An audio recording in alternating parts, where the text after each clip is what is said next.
أعوذ بالله السميع العليم من الشيطان الرجيم بسم الله الرحمن الرحيم الحمد لله رب العالمين وبه نستعين وصلى الله على محمد وعلى الطاهرين وعلى الله عليهم أجمعين من الآن إلى قيام يوم الدين آمين رب العالمين.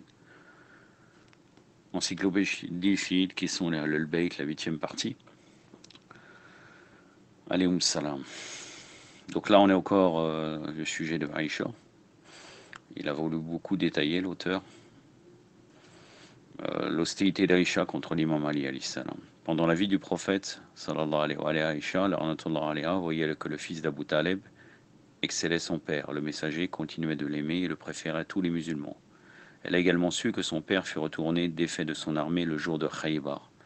D'où le prophète, sallallahu alayhi wa alayhi, proclama oui, c'est-à-dire que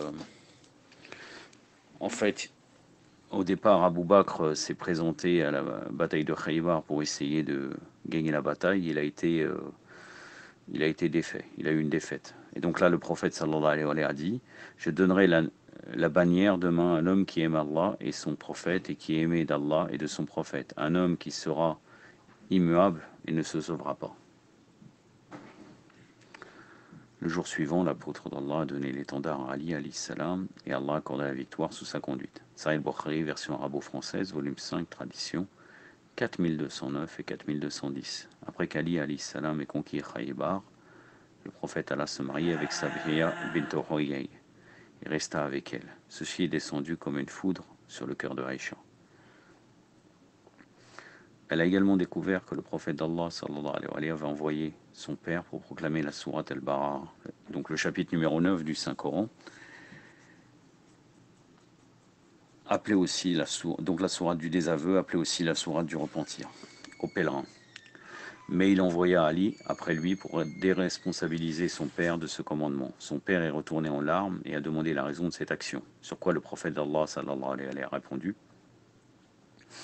Allah m'a commandé qu'aucun ne devrait proclamer ceci et que c'était moi une personne de mes Ahlul Bayt.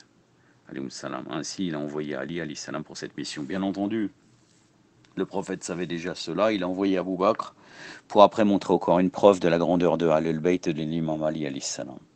Mais en soi, c'est pas qu'avant que Allah lui ordonne, il le savait déjà très très bien comment ça allait se passer. Ça a été une stratégie du prophète sallallahu alayhi wa sallam, une stratégie divine pour démontrer encore une fois la supériorité des Ahlul Bayt alayhim salam face à d'autres, dont Abu Bakr.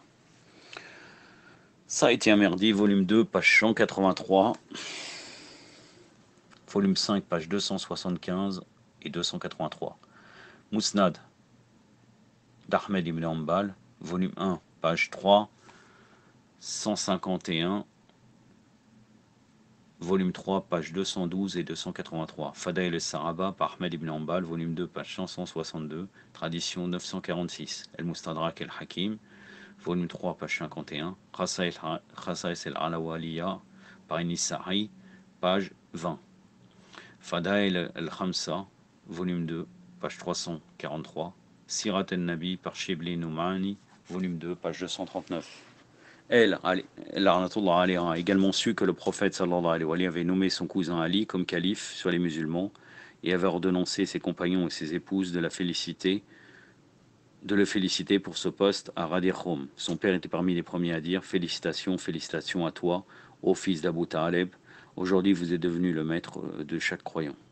Ça, c'est un argument contre les mukhalifines, puisque pour eux, certains veulent dire comme quoi le prophète sallallahu alayhi wa sallam, quand il a nommé l'imam Ali salam à Radir Khoum, c'est parce que juste il avait essuyé certaines calomnies contre lui. C'était juste pour dire comme quoi il était un compagnon comme les autres compagnons et qu'il avait une valeur. Chose qui est fausse, puisque là on voit très bien que Abu Bakr montre sa supériorité, puisqu'il dit: vous êtes devenu le maître de chaque croyant. Musnad d'Ahmed ibn Hanbal, volume 4, page 281. Tafsir al-Kabir par Fakhr al-Razi, volume 12, page 49 à 50. Mishkat el-Masabir par Khatib el-Tabrizi, page 557. Habib al-Siyar par Mir al-Khand, volume 1, page 3, partie 3, page 144. Kitab al-Wilaya par Ibn Jarir al-Tabari. El-Musannaf d'Ibn Abi Shayba. El-Musnad d'Abu Yarla. Hadith al-Wilaya par Ahmed ibn Uqda. Tariq par Khatib el-Baghdadi, volume 8, page 290, 596 d'Abu Huraira et beaucoup plus. Aïcha s'est entièrement rendu compte de l'amour du prophète sallallahu alayhi wa sallam envers l'imam Ali. Ce sentiment fut nettement supérieur qu'envers son père. Ahmed ibn Hanbal, dans son Mousnad, relate Abu Bakr est par le passé venu au prophète d'Allah sallallahu alayhi wa sallam rechercher la permission d'entrer. Avant qu'il ait rentré, il a entendu la voix d'Aïcha qui s'élevait, disant au prophète sallallahu alayhi wa sallam, par Allah, je sais sûrement qu'Ali est plus cher à toi que moi et mon père. Elle a répété cela 2 ou 3 fois. Mousnad Ahmed ibn Hanbal, volume 4, page 275. Elle a également su que le prophète sallallahu alayhi wa sallam donna l'autorité à Oussama ibn Zaïd sur Abu Bakr alors qu'il était très jeune, sans barbe touffue. Oussama ibn Zaïd était seulement âgé de 17 années. Pourtant, le prophète ordonna qu'Abu Bakr soit à son service dans les expéditions militaires d'Oussama et qu'il devait prier derrière son commandant. Il ordonna à tous les émigrés et les soutiens, excepté Ali, d'aller avec Oussama et de combattre les Romains. Il n'y a aucun doute qu'Aïcha fut influencée par ces événements. Son fort intérieur était inquiet pour l'avenir de son père et l'aspect du califat. Sa jalousie et sa haine pour Ali alayhi salam se sont intensifiées et essaya d'intervenir à tout prix pour changer la situation à l'avantage de son père en utilisant diverses méthodes. Donc en fait, à travers cet exposé, il est en train de décrire pour quelles raisons Aïcha détestait l'imam Ali alayhi salam et elle était jalouse. Nous savons qu'elle a envoyé son père au nom de son mari, donc au nom du prophète, soi-disant, l'ordonnant de diriger, au nom du prophète, sallallahu alayhi wa sallam, mais soi-disant, elle a menti, l'ordonnant de diriger les musulmans dans la prière après qu'elle a appris que le prophète d'Allah, sallallahu alayhi wa sallam, avait appelé Ali, alayhi salam, pour ce devoir. Lorsque le prophète a appris ce stratagème, il a été forcé de sortir, d'enlever Abu Bakr de son poste et de finir la prière en étant assis. Il fut très contrarié, il lui a dit, vous êtes comme les femmes de Joseph, de Youssouf, alayhi wa afdallah salat ala Muhammad wa ali Muhammad, voulant dire que leurs complots sont immenses. Sahih al-Bukhari, version arabo-française, volume 1, numéro 712 et 713. Un chercheur trouvera une contradiction sur cet aspect historique, puisque cet événement est relaté par Aïcha de plusieurs versions différentes et discordantes. Le prophète sallallahu alayhi wa sallam avait appelé son père pour joindre l'armée et l'ordonna de s'embarquer sous la conduite d'Oussama ibn Zaïd 3 jours avant cette prétendue prière effectuée par Abu Bakr. On sait logiquement que le chef de l'armée mène également la prière. Oussama ibn Zaïd était donc l'imam d'Abu Bakr sur cette expédition. Aïcha a senti ce dédain et a compris le motif du prophète, car il n'a pas dépêché Ali ibn Abi Talib dans cette armée, dans laquelle même les émigrants, les aides notables, les chefs et les gens de la stature de Quraysh étaient censés suivre l'ordonnance du messager, sallallahu alayhi wa sallam. Donc l'objectif du prophète, sallallahu alayhi wa sallam, était d'écarter ceux qui allaient comploter et prendre la succession à la place de l'imam Ali alayhi salam. El-Bukhari a rapporté d'Aïcha que le prophète, sallallahu alayhi wa sallam, a prescrit Abu Bakr pour mener la prière. Mais plus tard, le prophète décida d'aller à la mosquée pour la diriger lui-même. C'est une contradiction claire, mais bon. S'il aurait nommé pourquoi le prophète sallallahu alayhi wa sallam était mécontent et est venu pour finir la prière en étant assis. Voici la tradition d'El-Bukhari réclamée par Aïcha, volume 1, tradition 712 et 713. Aïcha relate, quand le prophète est devenu malade, quelqu'un est venu pour l'informer au sujet de la prière et le prophète lui a répondu qu'Abu Bakr doit mener les personnes dans la prière. J'ai dit, Abu Bakr est un homme doux et s'il se représente dans la prière, il pleurera et ne pourrait pas exposer lire le Coran. Le prophète sallallahu alayhi wa sallam a dit, dites à Abu Bakr de mener la prière. J'ai redit ce que je lui ai répondu, il m'a répété le même ordre une 4e fois. Il a dit, vous êtes comme les femmes de Joseph, dites à Abu Bakr de mener la prière. Donc là on voit que l'exploitation de la phrase vous êtes comme les femmes de Joseph a été exploitée d'une autre manière par Aïcha en la déformant, en prenant la même phrase mais en inventant ce hadith. Ainsi Abu Bakr a mené la prière en attendant que le prophète se sente mieux, puis il est venu dehors accompagné de 2 hommes, comme si je le vois en ce moment traîner ses pieds sur la terre. Quand Abu Bakr l'a vu, il a essayé de se retirer, mais le prophète l'a montré du doigt pour continuer. Abu Bakr s'est retiré un peu et le prophète s'est assis à ses côtés gauche. Abu Bakr répéta le takbir de l'apôtre d'Allah pour que le peuple l'entende. S'il a pris le côté gauche, normalement le côté gauche c'est le côté de l'imam. Et les suivants sont sur la droite. Cependant, le prophète n'a jamais ordonné à Abu Bakr de mener la prière. Ceci peut être prouvé par une des raisons suivantes. Basée sur la tradition ci-dessous, si le prophète était celui qui ordonna à Abu Bakr de diriger la prière, pourquoi plus tard est-il à la mosquée et le dégagea pour qu'il fasse l'imam à sa place? Basé sur d'autres traditions, le prophète a même poussé Abu Bakr de sa main. Pourquoi une telle humiliation envers Abu Bakr? Ceci montre une fois de plus que le prophète sallallahu alayhi wa sallam réalisa le stratagème d'Aïcha, rahmatullah alayha. Il est devenu très fâché et alors qu'il était souffrant, a décidé d'aller à la mosquée pour l'en empêcher. J'ai fait une vidéo sur ce sujet-là. Donc voilà, vous pouvez aller dans je pense dans la playlist controverse historique, vous retrouverez cette vidéo. Rappelez-vous qu'Aïcha rapporté dans la tradition ci-dessus, le prophète a sorti pour mener la prière avec l'aide de deux hommes, comme si je les vois entraînant ses pieds sur la terre. Ceci prouve la gravité de sa santé, pourtant le prophète était si fâché contre sa manigance et son application qu'Abou Bakr mène la prière qui a décidé de l'arrêter à n'importe quel coup. Tous les musulmans conviennent que le prophète sallallahu alayhi wa sallam avait commandé à Abou Bakr et Omar de joindre le camp mené par Oussama ibn Zaïd. Et comme tel, il devait être à l'extérieur de Médine où le camp fut installé. Donc l'existence d'Abou Bakr, d'Omar et des autres compagnons à Médine était illégitime et allait contre l'ordre du prophète sallallahu alayhi wa sallam. Mais comment le prophète ordonna à Abou Bakr de mener la prière à la mosquée de Médine tandis qu'il était censé être à l'extérieur par l'ordre direct du messager? Un argument très puissant en vérité. Le messager d'Allah sallallahu alayhi wa sallam avait dit que la malédiction d'Allah soit sur ceux qui se détournent de l'armée d'Oussama et promulgua à l'armée d'être expédiée immédiatement. Il légiféra que tous les aides émigrés partent de Médine, excepté Ali alayhi salam. Mais quelques compagnons désobéirent et se plaignirent au sujet de la conduite d'Oussama. Voir Sahih al-Bukhari, version arabo-française, volume 5, numéro 4468 et 4469, et tardèrent leur départ pour rejoindre le camp, puis sont finalement revenus à Médine afin de se préparer pour discuter du califat dès que le messager d'Allah sallallahu alayhi wa sallam décédera. Aïcha réclama que le prophète sallallahu alayhi wa sallam expiré son dernier souffle tandis qu'il se reposait sur sa poitrine. Cette tradition contredit les récits transmis et enregistrés par d'autres émetteurs. Notamment dans Tabaqat ibn Sa'd, vous allez retrouver comme quoi il s'est appuyé sur l'imam Ali alayhi salam. D'ailleurs, apparemment, ça va être cité plus loin. Dans la tradition rapportée par l'imam Ali, enregistrée par Ibn Sa'd, qui a nommé des sources consécutives, cite dans les derniers moments de sa vie, le messager d'Allah sallallahu alayhi wa sallam a dit « Appelez-moi mon frère ». Ainsi je l'ai approché, il m'a demandé que je m'approche. Il s'est appuyé sur moi et a continué de se reposer sur ma poitrine et m'a parlé jusqu'à ce que sa salive glisse sur moi. Et le messager d'Allah a expiré son dernier souffle. Tabaqat ibn Sa'd, volume 2, partie 2, page 51. Un chapitre intitulé « Le prophète mourut dans le recouvrement d'Ali ». Kenzel Romal par Mutaqil Rindi, volume 1, page 392. Je vais vous parler d'une méthodologie. Donc là, on a des traditions qui disent que le prophète sallallahu alayhi wa sallam aurait décédé dans les bras de l'imam Ali et dont d'autres dans les bras de Aïcha. On ne va pas discuter au moment de mourir, est-ce que forcément on va rester avec une des femmes ou bien on va rester avec son plus proche compagnon. Ça coule de source, mais en dehors de ça, de cet argument rationnel, si on a deux traditions, donc on est censé ne pas se prononcer.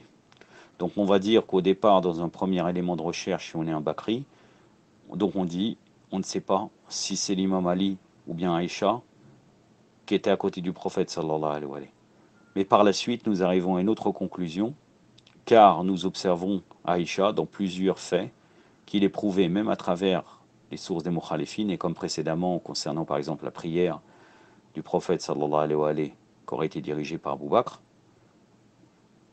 à Médine, nous pouvons constater qu'elle était une menteuse notoire. Donc on peut accepter, forcément, on va accepter plus la version comme quoi le prophète sallallahu alayhi wa sallam serait décédé dans les bras de l'imam Ali alayhi salam. Dans leur accordement de cet événement, il a été également relaté de l'imam Ali alayhi salam, le messager d'Allah, à ce moment-là, avant son dernier souffle, m'a enseigné 1000 chapitres de la connaissance qui ouvre 1000 autres chapitres. Kenzel Romal par Mutaqil Rindi, volume 1, page 392, Ilyatul Roliya par Hafid ibn Abu Nu'aym, Nosrata par Abu Ahmed el-Faradi et beaucoup d'autres. En outre, dans une tradition qui est enregistrée par Muslim et d'autres, Aïcha a indiqué, le messager d'Allah ne laissa ni un seul dinar, ni un dirham, ni un mouton, ni un chameau, il n'a rien testé. Donc il n'a pas fait de testament. Si elle voulait dire que le prophète sallallahu alayhi wa sallam s'est totalement désintéressé de son propre testament ou sa dernière volonté, cela est certainement incorrect. Le prophète qui a fortement encouragé aux autres d'écrire leur propre volonté devra avoir fait le sien aussi. Oui, c'est-à-dire il ne peut pas ordonner une chose, de dire aux gens faites votre testament, et lui ne l'aurait pas fait. Naturellement, il n'a pas laissé comme d'autres personnes mondaines des objets matériels parce qu'il était la personne la plus religieusement consacrée et une personne indifférente aux plaisirs mondains. Cependant, quand il mourut, il a eu quelques dettes exceptionnelles, For Kenzel Romal, volume 4, page 60, qui devaient s'en dégager. Quelques promesses et engagements devaient être accomplis, et certaines marchandises pour lesquelles il gardait devaient être rendues. Il a laissé assez d'argent comptant et des propriétés pour le remboursement de ses dettes et la réalisation de ses promesses et les engagements pour la transmission en faveur de sa fille, Fatima az-Zahra alayha salam. Ce dernier propos est soutenu par la réclamation de Fatima alayha salam concernant ses propriétés en tant qu'héritière du prophète. Sahih Bukhari, volume 5, chapitre de la bataille de Khaybar, version arabo-française, volume 5, numéro 4240 et 4241. Volume 4, numéro 3092, 3093. Sahih Muslim, chapitre du djihad, volume 2, page 72. Les épreuves divines sur Aïcha, le prophète sallallahu alayhi wa sallam sentit la profondeur et le danger des arrangements qui se tramaient autour de lui. Il connaît spécifiquement l'une de ses épouses, Aïcha, qui sera l'instigatrice d'un rôle dangereux à cause de sa haine et de sa rancœur envers le successeur du prophète sallallahu alayhi wa sallam, Ali alayhi salam, en particulier de sa noble famille en général. Comment ne connaissait-il pas ce sentiment quand il observa son rôle et son hostilité envers eux? Elle se mettait parfois en colère, parfois son visage changeait de couleur. Et il essayait de la calmer, l'informant que celui qui aime Ali aime Allah, celui qui a détesté Ali était un hypocrite et qu'Allah déteste les hypocrites. En conséquence, le prophète d'Allah sallallahu alayhi wa sallam était patient quand il s'est rendu compte qu'elle était éprouvée par Allah lors de son message prophétique, comme Allah avait mis à l'épreuve les nations précédentes. Le peuple pense-t-il qu'ils seront laissés seuls quand ils disent « nous croyons » sans les éprouver? La sourate 29, le verset numéro 2.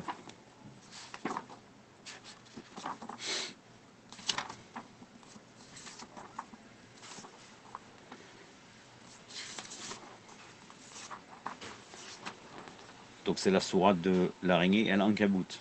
A'udhu billahi samir al-ghalim min ash-shaytan ar-rajim. Asiban nas an yudraku wa yaqulu amanna wa hum la yaftanun. Sadaqallahu al-ali al-azim.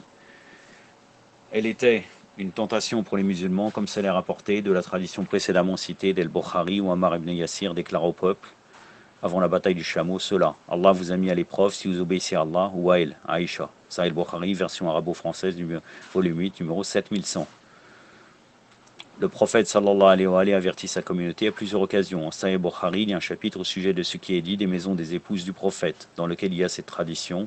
Sahih Bukhari, volume 4, 3104, page 278. Abdullah relate, le prophète a fourni un sermon, il s'est dirigé à la maison d'Aïcha et a dit: la fitna se trouve justement ici, disant 3 fois, d'où les cornes de Satan surgira. Dans la tradition ci-dessus, le prophète a prédit la sédition qu'Aïcha apportera aux musulmans. Ils seront séduits par Satan afin de les inciter à la première guerre civile dans l'histoire de l'islam. El-Muslim a également rapporté dans son Sahih d'Ibn Omar qui a indiqué le prophète sallallahu alayhi wa sallam a émergé de la maison d'Aïcha et a dit: le pivot de l'incrédulité est ici, où les cornes de Satan se lèveront. Sahih Muslim, version arabe, le chapitre des séditions, volume 4, page 2229. Un Bakri a mentionné que les deux traditions suivantes ont une même référence. Les cornes de Satan, cela prouve que le prophète sallallahu alayhi wa sallam identifiait le Najd où le wahhabisme plus tard est apparu. De ce fait, la tradition ci-dessus au sujet d'Aïcha doit se rapporter à la même chose, Najd. La maison d'Aïcha était située à l'est et le prophète s'est peut-être référé au Najd et non à la maison d'Aïcha. Voici les deux traditions. Sahih Bukhari, volume 2, numéro 1037. Ibn Omar relate, le prophète a dit: oh Allah bénit notre peuple et le Yémen. Les gens ont dit notre Najd aussi bien. Le prophète a encore dit: oh Allah bénit notre peuple et le Yémen. Il a dit encore: et notre Najd aussi. Bien. Sur cela, le prophète a dit: de là-bas apparaîtra des tremblements de terre et des afflictions. C'est de là-bas que sortira les cornes de Satan. Sahih Bukhari, volume 5, numéro 4389, Abu Huraira relate, le prophète sallallahu alayhi wa sallam a dit: la croyance est yéménite, tandis que les afflictions apparaissent par là, où la tête de Satan apparaîtra. Cet argument semble incorrect pour les raisons suivantes. El-Bukhari a mis la tradition liée à Aïcha dans une section appelée ce qui est rapporté des maisons des épouses du prophète, à la page 277 du volume 4. Ceci prouve qu'El-Bukhari n'a pas compris la tradition, comme le propose ce frère, ce Bakri. Lui, il a marqué frère sunnite. Si l'auteur pensait que le prophète sallallahu alayhi wa sallam a voulu mentionner le Najd dans ses traditions particulières, il n'aurait pas mis une tradition dans la section de ce qui est rapporté des maisons des épouses du prophète sallallahu alayhi wa sallam. Il l'aurait mis probablement dans le chapitre El-Fitan ou bien ailleurs. Vous convenez que Najd est très différent de la maison d'Aïcha. Réclamez-vous que vous ne savez mieux que l'auteur de Sahih Bukhari? Le nom d'Aïcha a été explicitement mentionné dans cette tradition, alors que ceux qui mentionnent le Najd n'ont pas la référence d'Aïcha. Bien que le prophète lui-même n'ait pas nommé Aïcha, il a pourtant mentionné dans cette tradition particulière l'expression ici. Et le fait d'avoir porté son doigt était si clair que les compagnons avaient très bien compris qu'il dirigeait son avertissement à la maison d'Aïcha, comme cela est mentionné dans le texte de la tradition. Le Najd ne peut pas être exactement ici à Médine et devant le prophète. C'est pourquoi le messager d'Allah sallallahu alayhi wa sallam a employé là-bas ou par là. Dans les traditions et au Najd, j'ai accentué l'expression ici dans la tradition se référant à Aïcha et le mot là-bas dans les traditions se référant au Najd pour la comparaison. Ce Bakri a mentionné que les autres traditions ont la même référence, surgira la corne ou la tête de Satan, ainsi ces traditions particulières doivent se rapporter à la même chose, Najd. Vous convenez que la tête de Satan n'a pas de corne. En fait, n'importe quelle fitna est la manifestation de Satan. Ceci inclut la personne qui activa cette fitna qui s'est produite dans le passé, dans l'histoire des débuts de l'islam et des guerres civiles, aussi bien que l'apparition du wahhabisme dans le Najd. Également la grande fitna par Al-Dajjal et Sofiani, comme prévu dans la tradition. Satan n'appartient pas à la métropole du Najd seulement, comme lui, Mohammed ibn Abdel Wahhab, l'arnatullah alayh, l'inventeur du wahhabisme, et Aïcha étaient deux précurseurs d'une fitna, comme l'histoire la documente. Cependant, ils ont été dans des ères différentes. Quand le messager d'Allah sallallahu alayhi wa sallam mentionne l'expression « l'une des cornes de Satan », c'est une manière symbolique de dire « l'une des grandes fitnas induites par Satan ». Vous êtes d'accord avec moi qu'induire la fitna par Satan n'est pas particulier à une seule occasion. En fait, ce sont les ambitions de Satan jusqu'à la résurrection. Le problème n'est pas seulement envers Aïcha. Dans une tradition semblable dans Sahih Muslim, on enregistre que le prophète sallallahu alayhi wa sallam dirigeait la maison de Hafsa, fille de Omar. Dans une autre tradition de Sahih Muslim, la même page, le prophète emploie l'expression « le chef des incrédules coffre » au lieu de fitna. Voir Sahih Muslim, la version arabe, le chapitre des séditions, volume 4, page 2229. Il y a une grande possibilité que les additions qui existent dans d'autres traditions parallèles aux hadiths authentiques n'a de stratagème que de minimiser et diluer l'accusation contre Aïcha. La manière d'ajouter des mots aux traditions véritables était un arrangement typique des Omeyyades, afin de contre-attaquer les traditions répandues du prophète sallallahu alayhi wa sallam. Néanmoins, les deux traditions mentionnées sur Aïcha dans le Sahih Bukhari et Muslim n'incluent pas de telle addition. Je regarde car... bon, oui, c'est pas très long encore. Donc là, on va arriver à un autre chapitre, exemple des femmes mentionnées dans le Coran.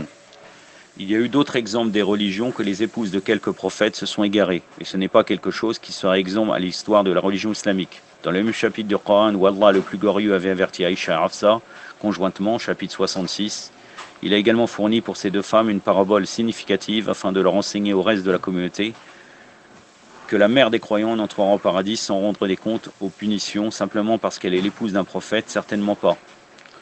Allah a informé ses domestiques, hommes ou femmes, ses serviteurs, hommes ou femmes, que le seul rapport nuptial n'apporte aucun préjudice, ni n'est bénéfique pour sa personne même. Si le mari est un prophète d'Allah, ce qui bénéficie ou nuit à une personne aux yeux d'Allah sont les actes d'individu. Allah a indiqué dans le même chapitre du Saint-Coran, donc le verset numéro 10, 11 et 12, 66, verset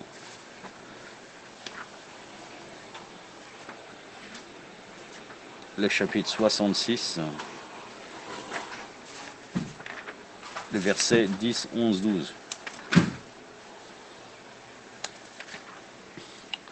Allah a déterminé un exemple aux infidèles, à l'épouse de Nour et l'épouse de Lot. Toutes deux étaient mariées à deux serviteurs parmi nos serviteurs justes, mais étaient infidèles, déloyables, désobéissantes à leur mari, et n'ont bénéficié de rien devant Allah sur le compte de leur mari. Au lieu de cela, ils ont été dit « Entrez dans le feu avec ceux qui entrent ». Allah cite un exemple pour les croyantes, l'épouse du Pharaon, quand elle a dit « Mon Seigneur, construis pour moi une maison dans le paradis, et sauve-moi de Pharaon et de ses actes, et préserve-moi du peuple qui se font du tort. » Et Marie, la fille d'Imran, qui a gardé sa chasteté, nous l'avons inspiré notre esprit en elle. Elle a témoigné de la vérité de son Seigneur, elle était une des dévotes parmi nos serviteurs. أعوذ بالله السميع العليم من الشيطان الرجيم ضرب الله مثلا للذين كفروا امرأة نوح وامرأة لوط كانت تحت عبدين من عبادنا الصالحين فلا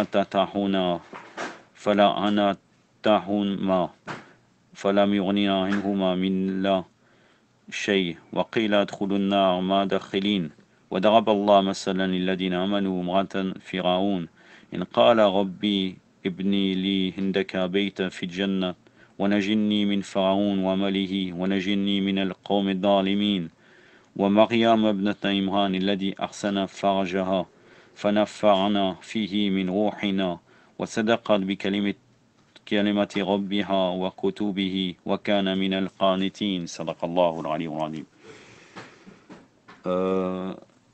Je vais vous faire la conclusion dans une autre audio là, parce qu'il y a la conclusion de ce chapitre. Avant cela, je termine un petit peu là tout de suite, mais après, pour éviter, parce que je crois qu'au bout de 27 minutes, je suis limité dans mon téléphone. Donc je continue, je suis à 25 minutes. Allah a informé le prophète Nour et le prophète Lot, salawatullah alayhima, que celles de ses épouses qui ne suivent pas leur instruction ne sont pas liées à elle et qu'elles périront avec le reste des incrédules. Donc il est clair que le rapport nuptial et leur compagnie, quoique tous deux aient beaucoup de mérite pour être leur épouse, n'empêcheront pas la punition d'Allah à moins qu'ils soient accompagnés d'actions justes. S'ils ne font pas, la punition est en fait doublée. La justice d'Allah dit qu'il ne punit pas l'éloigné, qui n'entend pas la révélation, autant qu'il punit celles qui furent en contact et dans lequel le Coran fut descendu dans leur propre foyer. Donc leur châtiment est double parce qu'ils étaient les femmes des prophètes ou du prophète, sallallahu alayhi wa sallam.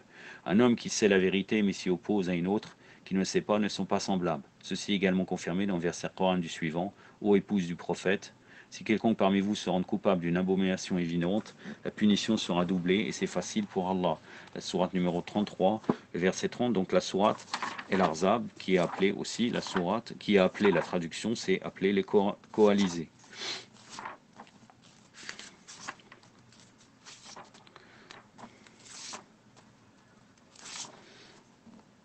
أعوذ بالله السميع العليم من الشيطان الرجيم يا نساء النبي ما يأتي منكن بفاحشة مبينة يضاعف لها عذاب ضعفين وكان ذلك على الله يسير.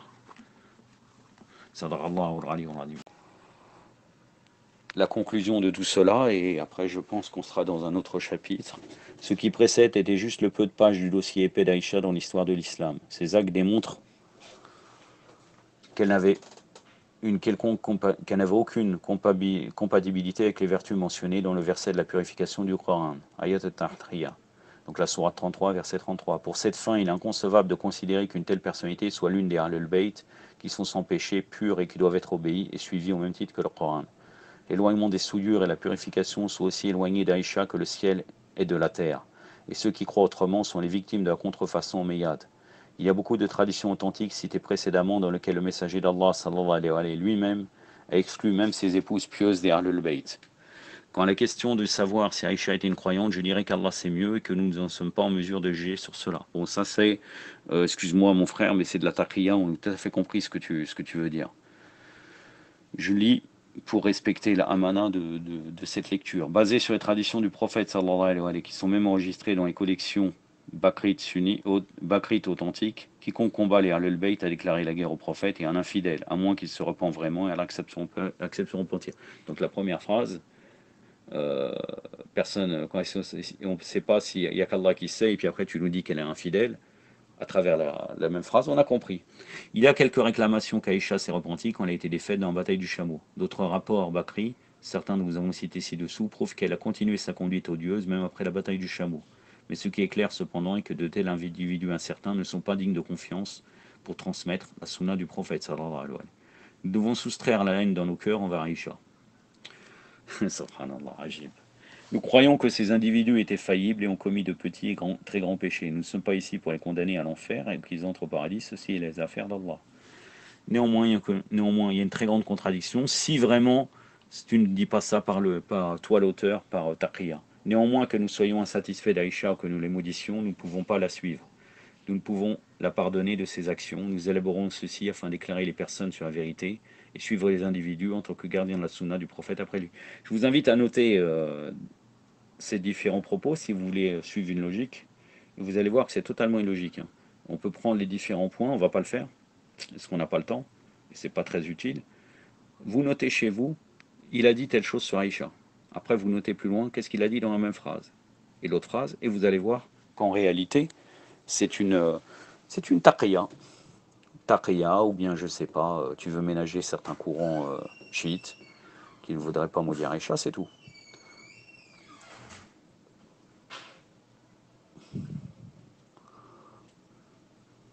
Nous devons étudier l'histoire de l'islam pour prendre les leçons des événements et pour analyser l'action des individus influents afin d'apprendre lesquels d'entre eux étaient dignes de confiance pour transmettre les hadiths du prophète sallallahu alayhi wa sallam. Nous ne devons pas accepter à l'aveuglette des hadiths seulement parce qu'ils ont vu le prophète sallallahu alayhi wa sallam, puisque certains d'entre eux ont commis des injustices très importantes dans l'histoire, par l'assassinat de milliers de musulmans et l'usurpation des droits de ceux que le messager d'Allah avait nommés et investis au même titre que le Coran. La logique exige de ne pas suivre aveuglement les propos des individus injustes qu'ils ont attribués au prophète sallallahu alayhi wa sallam. Je fais encore des excuses aux frères et sœurs bakrites, lui les considère sunnites et les considère frères et sœurs, s'ils se sont offensés par le teneur des parties finales de ces articles. Cependant, l'information ci-dessus ont été mises en référence par les collections de hadiths Bakri les plus importantes et de l'histoire qui fournit des preuves indéniables et concluantes pour nos frères et sœurs bakrites, les bakrites, en ce qui concerne la question de l'identité des Ahlul Bayt. C'était très intéressant. Vraiment, c'est une encyclopédie de grande valeur pour moi. Mashallah. Le prochain sujet sera les termes de Ahlul Bayt dans le Coran. يكتفي بهذا القدر وصلى الله على محمد وعلى آله الطاهرين والسلام عليكم ورحمة الله